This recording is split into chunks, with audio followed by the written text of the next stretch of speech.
Hello, everyone. Welcome to another thrilling, exciting, informative, provocative, explanative, Tuesday night patrons only Eventide stream. Welcome. That got away from me, got a bit off the rails. How are you all doing here this fine Tuesday night? Thank you for stopping by. I hope last week's sudden cancellation due to birthday festivities was not too onerous on all of you, but I saw many of you at the Twitch birthday fun, so I hope you enjoyed that. I know that I did. Welcome. Yeah. We're tonight is pretty much just a work night. I've been past couple weeks have been working on some other freelance that I need to get done for Paizo because they wrote me into another thing, not a huge thing, and it's coming along well. By comparison, much smaller than my previous project, but still not nothing. And frankly, just enjoying the birthday. It's been an interesting couple of weeks in the game industry. Couple of interesting weeks for me too, just because my birthday allowed me to pick up some new games and stuff that I'm currently investigating and reading. There's some fun stuff in there, including I picked up the Pendragon starter. Pendragon is a pretty old RPG. It had its start back in the 80s as a Chaosium. Kind of switched hands. Well, it didn't really switch hands, just split when Chaosium kind of dissolved for a little bit, and then came back to Chaosium recently for a crowdfunded 6th edition. Yeah, I picked up the starter for it. It's pretty fun. I haven't gotten a chance to fully play it yet, but they have a kind of a lengthy choose your own adventure in it that I enjoyed immensely. So yeah, worth checking out.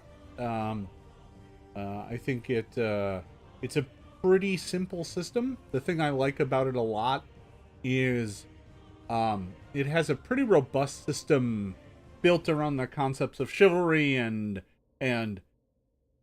you know, aspects of that you might try and have your character be important to your character, and then they have their opposites. So you might have courage versus cowardice, or you know, generosity versus, you know, kind of greed and that sort of thing.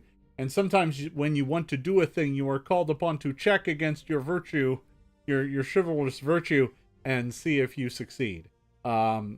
Which was interesting, because if you don't succeed, then you give into your more baser instinct. You fail at whatever it is you're trying to do, and might slowly change the balance from one side to the other. So your character can kind of evolve in their personality, in their approach to the various virtues over time. And some of those choices that you might make might change your character as well. So the character becomes kind of what you make it. Which I think is pretty interesting. So check it out. You'll notice I'm kind of doing a bit more chatting about things in the game industry and stuff. I'm kind of trying to find a cadence and vibe to this, because it is a thing I want to start doing in the future as part of the Patreon. Yeah, I also picked up Delta Green and the Transformers role-playing game. I haven't had a chance to go through either one of them yet, but I will here in the coming weeks. So, you know, expect my reports. But Pendragon's interesting. I only played it once, like 30-some years ago, closing in on 40 years ago. So I haven't gotten a chance to play it yet. But I do think that it is an interesting game, and the starter is certainly a nice, tidy little pack. Especially for $30. A lot of stuff in there for $30. So, there you go. Today... what else? Anything else been going on in the industry? Oh, I think we saw the 5th edition pricing breakdown that came out on 5th edition. And, well, I'll say this. They are in lockstep price with Amazon, which I found surprising. Amazon is not undercutting them, which is... Try that again.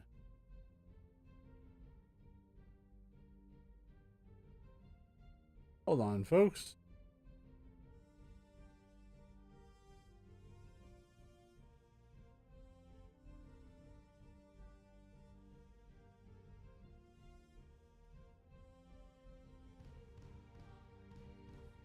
I think I might be back. Am I back?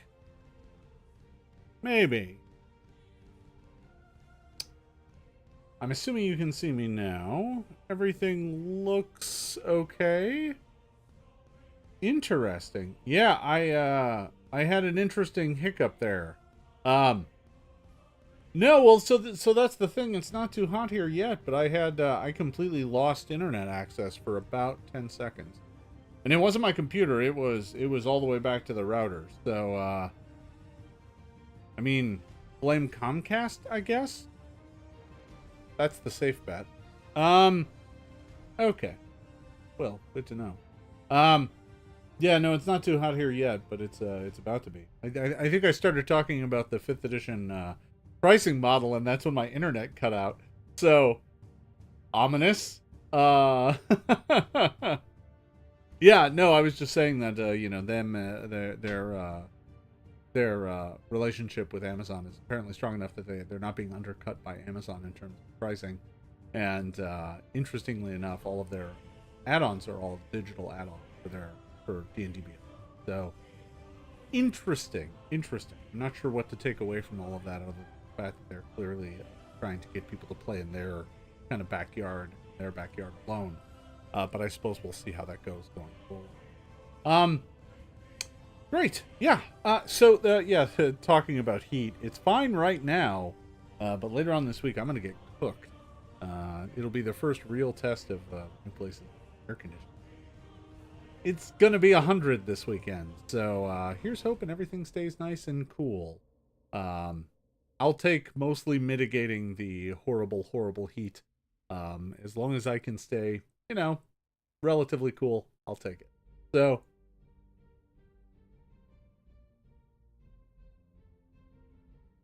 all right. So today here, I think what I'm going to do is I'm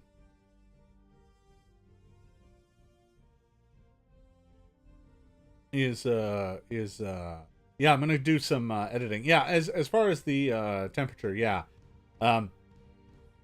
Yeah, up here we're supposed to get 3 days of triple digit temperature. It is July, right? I mean, we're July and August are going to be the hottest months. But this is the first real getting hit by a pretty heavy bubble of heat here. So we'll see how it goes. Katrina, yeah, I don't know how folks deal with it on the regular. Don't like it. But fortunately, I think things should be okay. All goes according to plan. All right, so let's see here. We're gonna go ahead and get this, and I'm gonna go ahead and shrink myself down a bit. And we'll go ahead and bring the document in.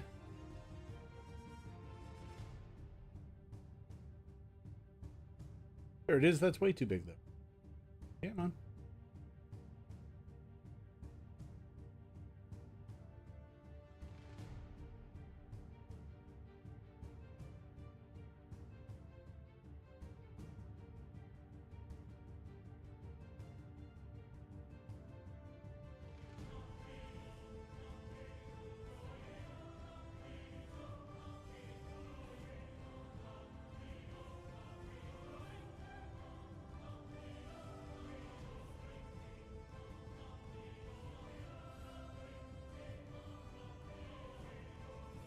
Sorry, folks, just trying to get it sized. It apparently got, whatever setting I had got undone between my last couple streams.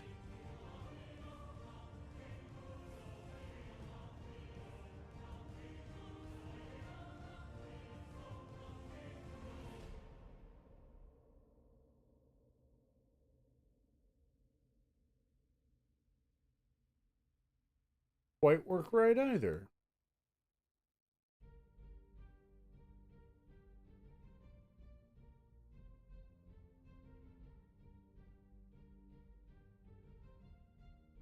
I just need to...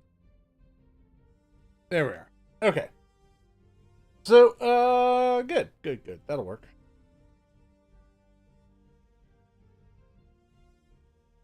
Well, it's pretty early July. That's the thing that's not great. All right. So, I'm coming back to Wolfran's Ring here. One of the last times we went through this, I realized I was way long on it. Part 1 of Wolfran's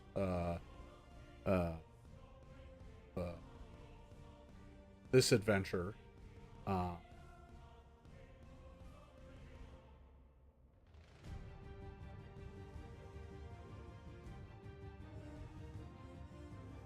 Boy, been a night already. Hold on, checking a thing.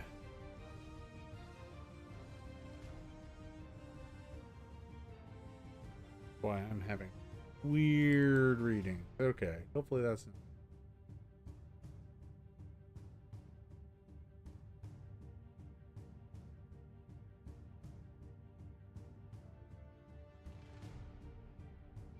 So, yeah.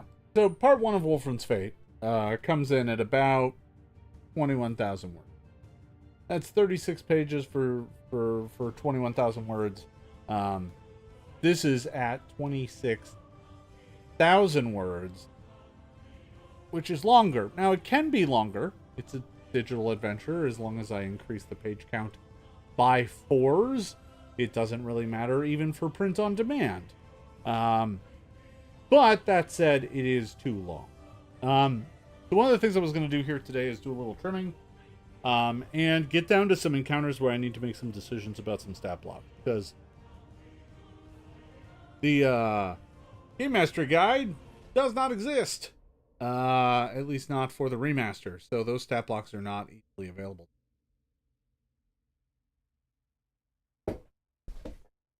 So we can either make some new creatures to play around with, or we can just change the things to other stats that already exist. So, looking at some of the sections here, Black Thumb cannot be trimmed, at least not much. There might be some trims that happen later, but right now this does not need to be trimmed. Greenleaf is almost entirely a red herring, so this section can be trimmed up. And I think it's probably pretty easy to do so. Yeah, alright, so there's a description of the place, what they might find inside.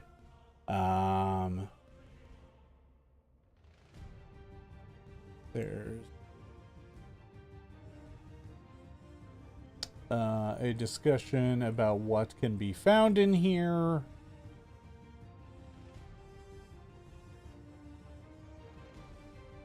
And some small bit about them going to about Wolfram getting his tea from this place and how he used to sometimes get packages and have them shipped to his brother.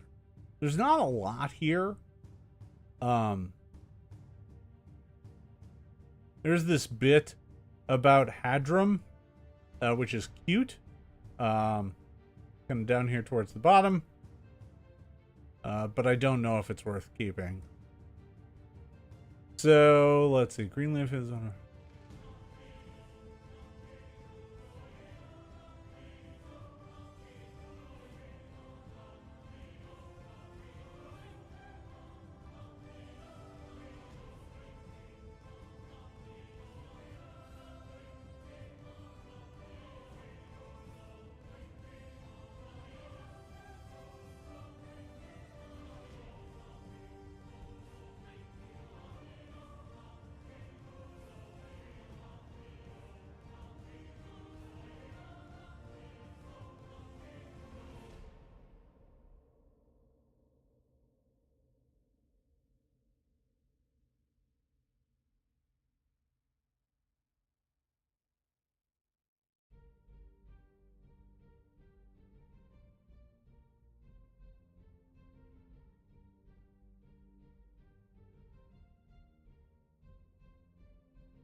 It's not necessary to keep this at all. It's an interesting clue, but there's not really anything there, and it's not worth telling the GM something that the PCs can never actually. So we can just trim that out.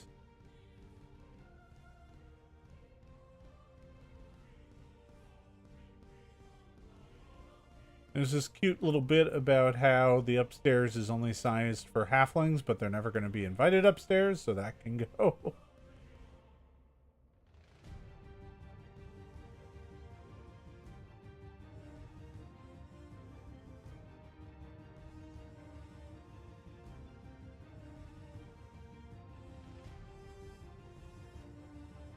Okay.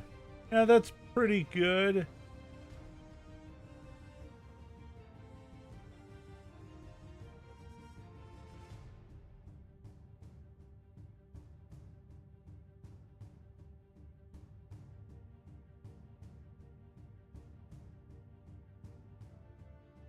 Yeah, and this can get cut down too. It kind of tries to be coy about it. There's no need to be coy about it. He can just be direct about it. PCs stop here anytime after the first day of the investigation. Gavrick notes that Hadram stopped by the day and paid a good sum to purchase some of the tea. That's a fine enough note. I like keeping it, but it can get cut. So already this is lost, you know, couple hundred words. Well, about 100 words. Not much, but worth it. I'm gonna go this. That way I know it's been done. Okay.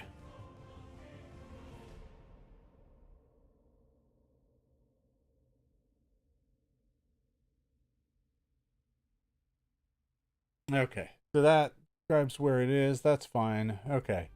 House of Order. The other thing that's challenged here is that the errands with Alvora is very long. This section is a massive chunk of text. Grand total, it is... God, how long is this? This is 1,200 words. It does not need to be 1,200 words. Not even close. So, if we look at the beginning here... Over so that is visible.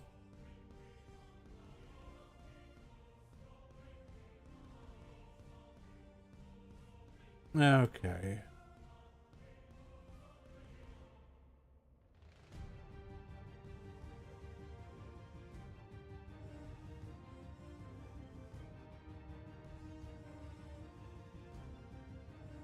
The easiest way is going to be to trim the errands. But I'm going to take a close look at it. See if that is indeed the right way to go.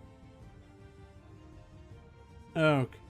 The House of Order is one of the best places to look for records to time. That said, getting access to them is tricky.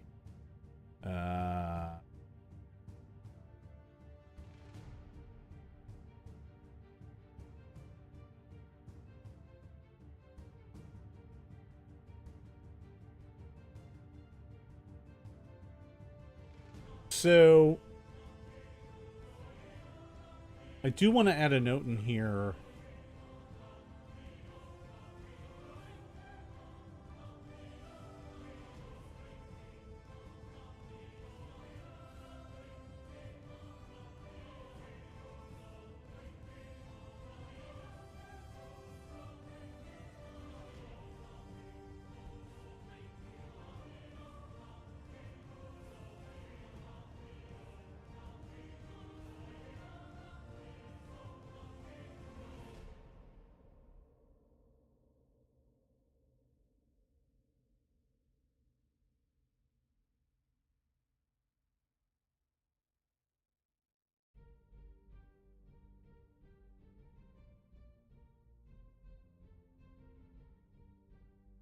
Okay, so there's some setup here that I think is probably worth keeping, but I think each one of these needs to get trimmed up because they're huge.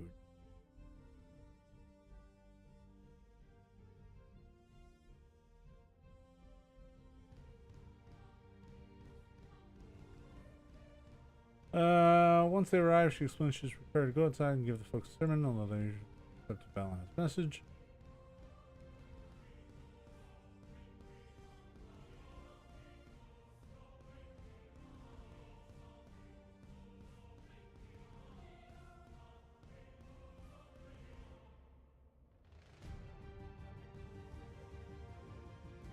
Boy, trimming this up is actually pretty tricky because there isn't a lot here to trim.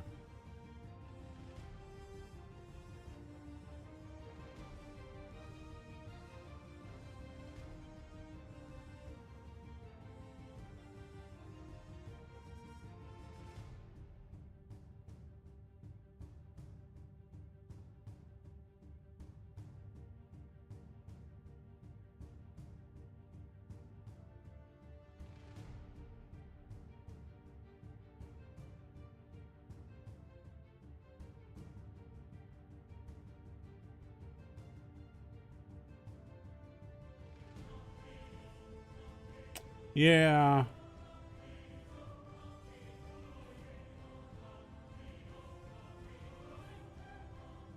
Okay, so this is just mostly unnecessary.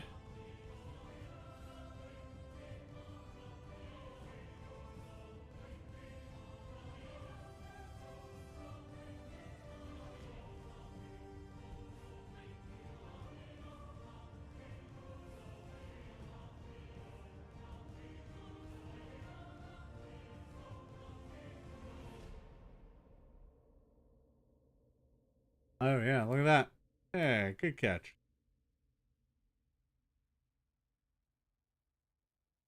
Goes on to explain that the people's lack of faith, their ability to follow Valinov,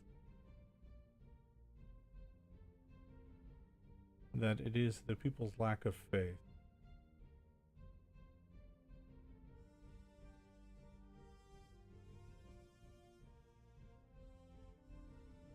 All right. So she goes on to explain that the people's lack of faith and their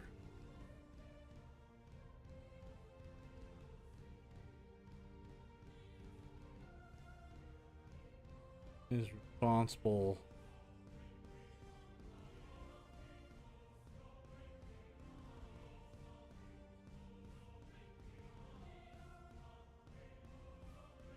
Okay. That's trimming it down.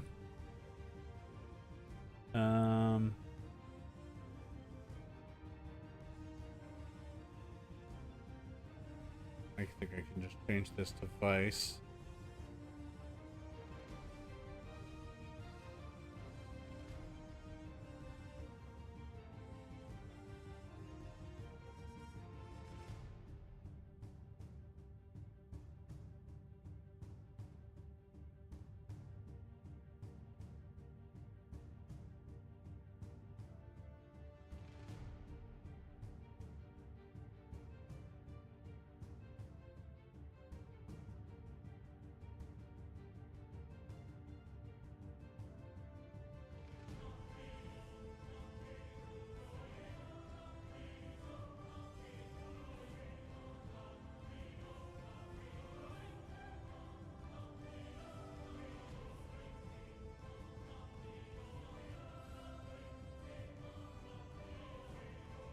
All right. That's a pretty good trim so far. We're at 1,200 words. We're now down to 1160, 1170. All right.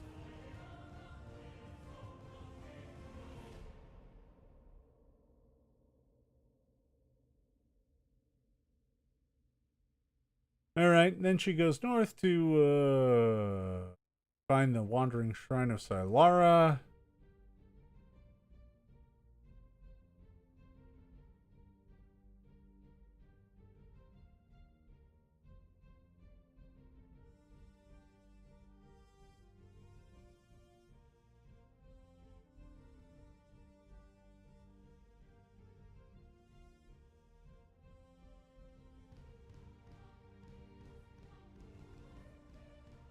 Okay.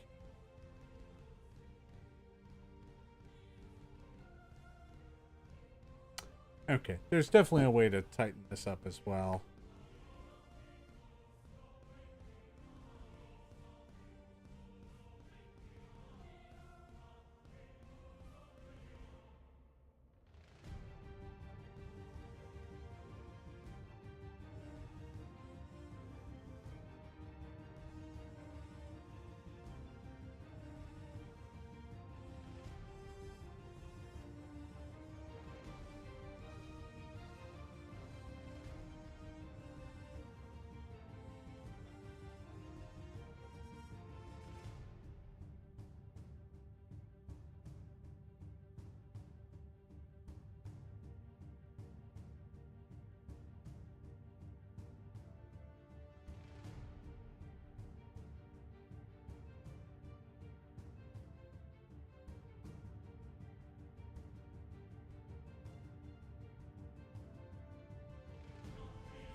Can clean that up.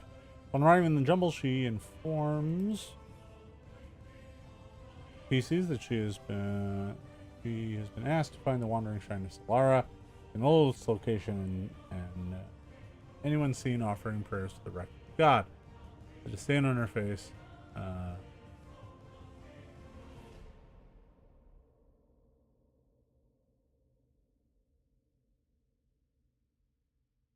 Okay.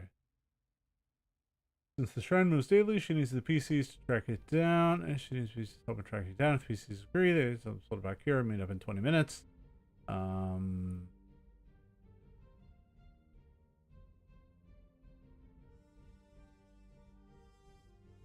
Okay. That's pretty clean. Boy.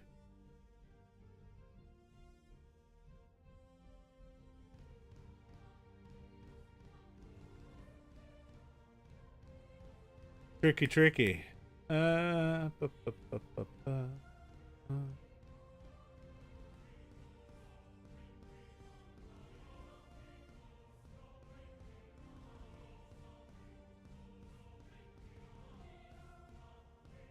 Okay.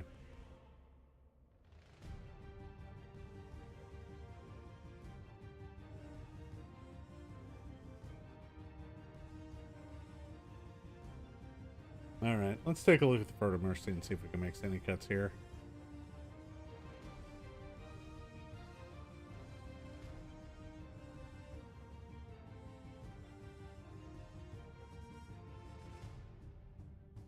If it said, all right, Astamari's house.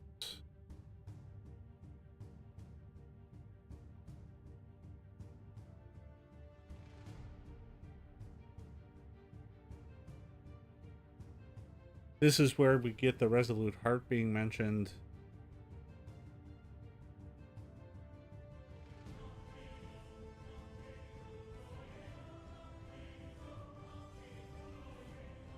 Boy, yeah. Not a lot to trim here. That's the tricky part is most of this is just exposition. Like the Soupstone sermon, I could cut down the kind of snark aspect of it, right? Because there is like an element of it where it's the entire point of why she gets food thrown at her is because she's explaining that all of their troubles are caused by not believing in Valanav. That it's their own fault. She's basically victim blaming them, right? You know? Um, so that's important. The Silaran Shrine thing is not as important, to be honest. Um,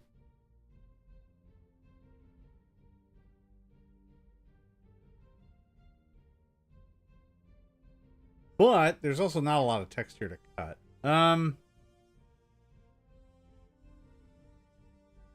Those on the fields.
That's cleaner.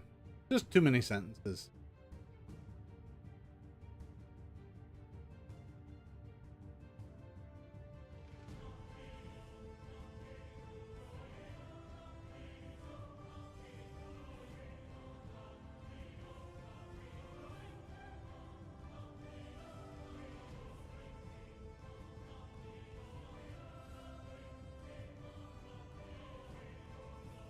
All right. Alvora's speech explains that explains how through devotion to Valanav one might find peace and good fortune, and that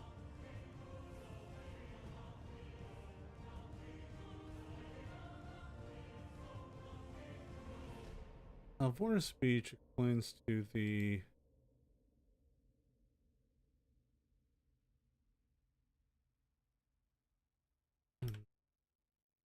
explaining to the assembled masses how they might find peace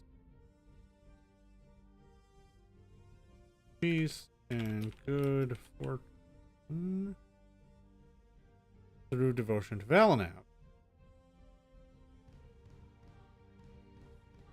And that their inability and that their vices, inability to follow laws, is the cause of their sorry state. At this, the food starts flying. Yeah, there we go. That's better.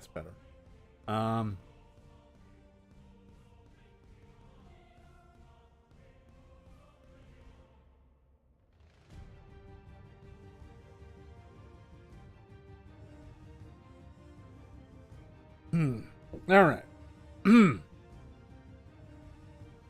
Okay, that's definitely clear.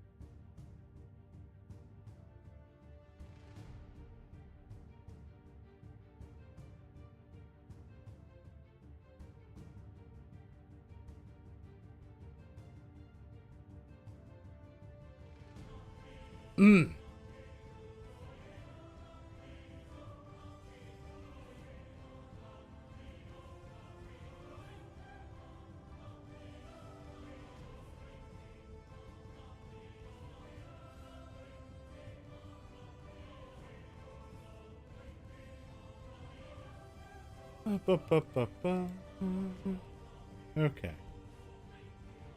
That's clean.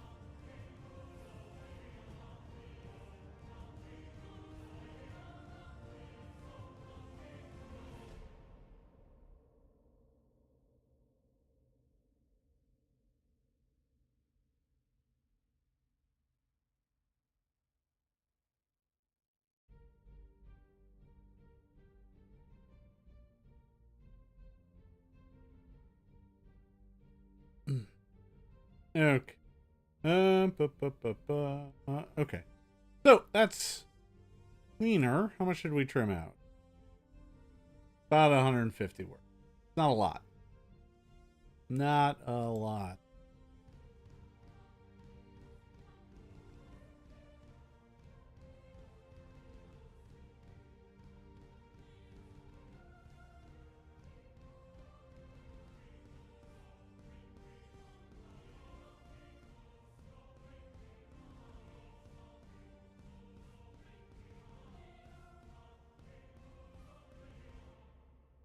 You know, trim this out.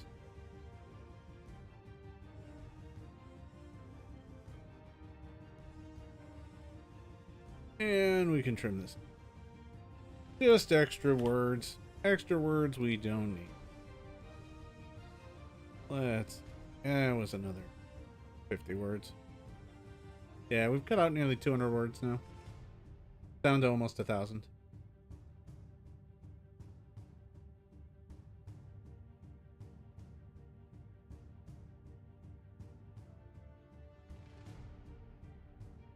Okay. Let me go ahead and remove this. Boy, time flies. Trimming text, if you haven't caught on to it, one of the slowest, most arduous parts of doing development work. You get to see this part too. The slow, boring parts. This is all stuff to keep. That's almost done. I should revise that soon enough. That's all good. That's good. Teetering Tower. I could probably do a bit of trimming here. Trevere Manor definitely needs some trimming. Because I gotta add some stuff to this, but I'll save that. think I've made you watch enough trimming for one evening. All right, so we've got a couple of fights here. One is with some Resolute Heart goons. The other one is with some ruffians. Of these two, the ruffians is actually quite a bit more important because it's the first attempt by the kind of bad guys to tackle the PCs. I'm gonna go ahead and grab the B stat block just so that I've got some template to work with here. Come here, you.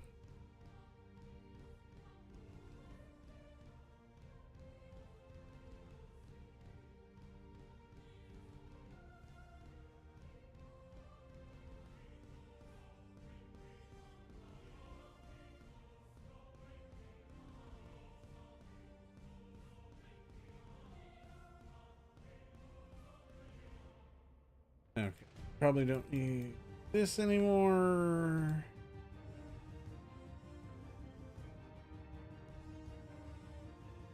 Spider. No idea if I need this.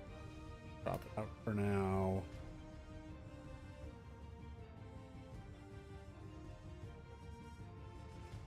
Alright, so these are going to be level 2.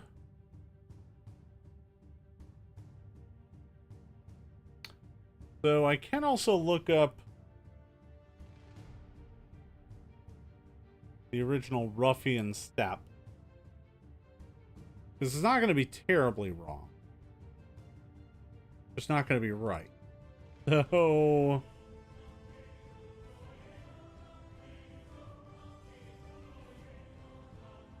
there's a comment in here. They're not going to have dark vision necessarily. Medium, human. I suppose it should be human, not human. Human, then humanoid, not humanoid first. Oh, athletics. I doubt they have acrobatics. If I copy this stat block in exactly, I can then do whatever I want to it. Let's see. Intimidation. 6. Stealth. Plus 6. I have athletics in here of plus 7. Stats are 3, 2, 3, -1. They're not too bright. Are they a surprise? +2, +0. Take a look at that.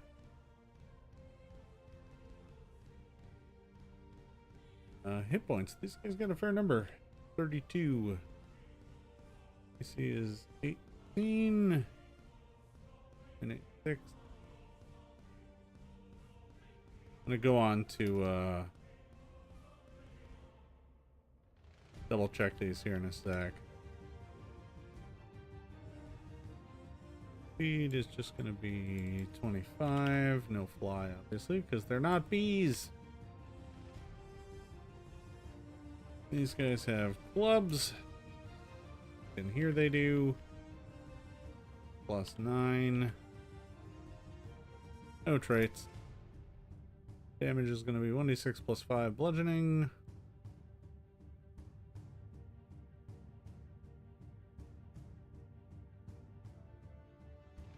Not 1d, 1d6. They also have a sling attack in here. It's the cheapest weapon in the universe. This one does have some traits. Propulsive. Range. Recommend 50 feet. Reload 1. So, here's an interesting thing. It has damage as 1d6 +5 bludgeoning, but it can't be that. And weirdly enough, the one above doesn't make sense either. So we're already hitting a spot where it's like, because the propulsive trait says you can add half your strength modifier. So this should be 1d6 plus 1 bludgeoning at most. I don't know where it's getting the extra damage. And this guy up here should be 1d6 plus 3. So I'm a big fan of making my stat blocks make sense where I can. This stat block has just kind of some base assumptions in it. It's got a whole bunch of abilities. It definitely has a sneak attack ability that I think is definitely worth adding. So we'll go ahead and add that here real quick.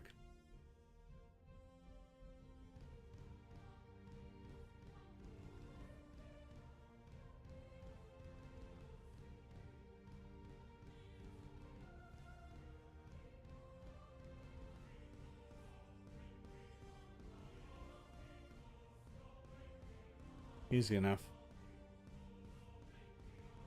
It has some other abilities as well that we might reconsider. It does have attack of opportunity. That's kind of interesting. And that is going to be reaction. Show you how. I think you've seen this before. But I'm going to go ahead and select this. Unbold it. Change the font. Font called Pathfinder Icons. Gonna make it look like that. Select this text.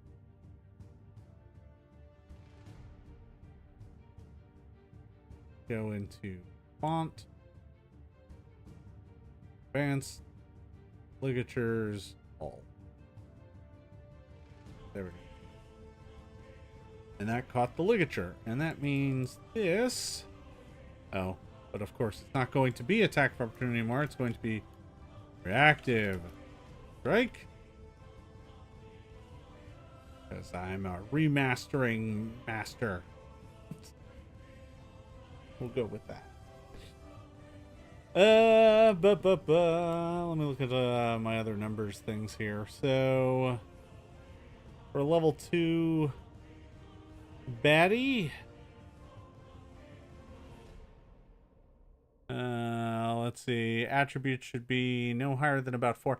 I think one of the things I'm going to do is I'm going to take this up to 4, and that's going to easily justify that being a 4 and this being a 2, which helps.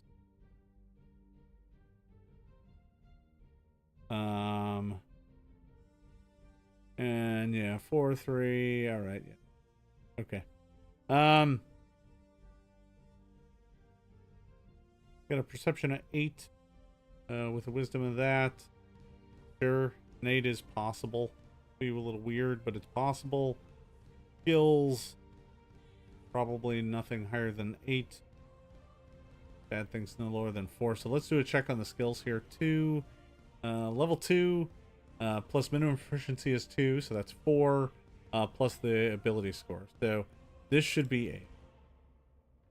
That would be a minimum of 8. Couldn't be lower than 8. 2, 2, and yeah, sure, we can leave that at 6. And then stealth, 2, 2, 2, 6. Yeah, that can stay where it's at as well. We can also add gear. Go ahead and get the items entry in here. Oops. Definitely going to have club, sling, 10 bullets, studded leather armor. That means this is going to be that one. All right.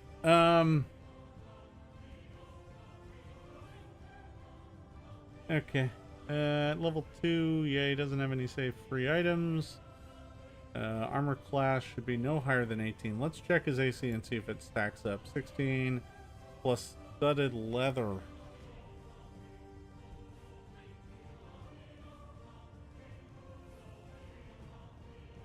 Studded leather gives a bonus of 2. So 2, 2, 2, 2. 18. Yeah, 18 would be the exact correct AC for this ruffian. Falling well within guidelines. Saves 5 to 11. see, 5, 7, 11. That's fine. 4, 5, 6, 7, 8. Sure. And then 1, 2, 3. Yeah, no, that's fine. All those are fine. Hit points. 32 would be the high end of mid.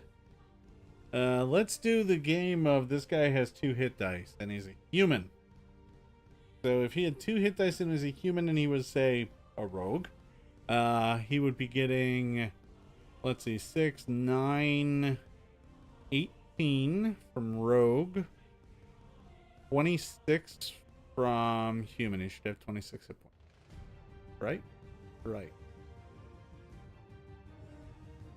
26 within range? No, it's a little low. Well, that's interesting. 8, 24. No, I guess it's 30. 30 is how much? Right? Yeah, because it's 8 per. No, it'd be 6 per. Well, we could treat him as fighters, though. No, we could treat him as rogues. That's fine. Yeah, so he should have 30. We'll give him 30. That makes perfect sense. 30's right in the middle of the band. Not too high, not too low.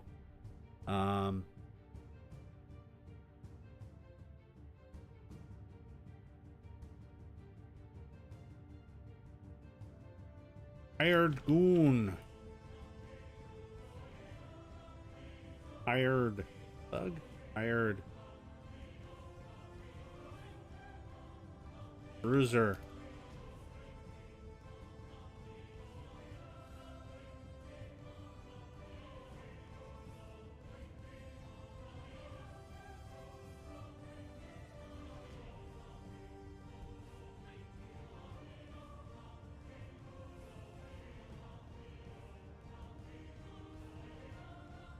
We still have dogs in Monster Core, right?